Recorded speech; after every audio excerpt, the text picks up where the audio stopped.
বন্ধুরা কেমন আছেন সবাই? আশা করি ভালো আছেন। আজকে আমি স্মল লেটারের কিউ কিভাবে বাচ্চাকে খাতায় লেখাবেন তার জন্য আমি ডট করে দিচ্ছি। এরকম আপনারাও ডট করে নেবেন।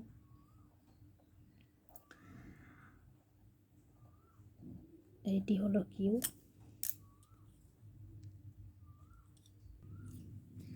তো এইভাবে আমরা এবার পেন্সিল দিয়ে দেবো বাচ্চাকে। বাচ্চা পেন্সিল দিয়ে জুড়ে এই কিউটি লিখবে। কিউ ফর কুইন, কুইন মানে রানী। কিউ। এবার আমরা 4 লাইন্স কপিতে কিভাবে লিখব। 4 লাইন্স কপির ক্ষেত্রে কি হবে? 4 লাইন্স কপির ক্ষেত্রে কি হবে? এই তিনটি দাগকে কেন্দ্র করে হবে। এই তিনটি দাগকে কেন্দ্র করে হবে। নিচের তিনটি লাইনে, এই লাইনে হবে না কিউ।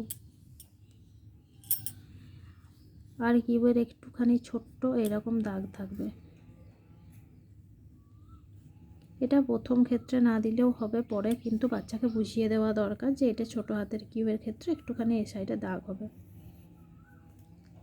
যদিও দাগ না দিলেও চলে, তবে যেহেতু সব স্কুলে দেওয়া হয় তো আমার মনে হয় দিয়ে এই ধরনের দাগ দিয়ে শেখানোটাই মনে হয় ভালো। তো ভিডিওটা এই পর্যন্ত, যদি ভালো লাগে অবশ্যই লাইক করবেন।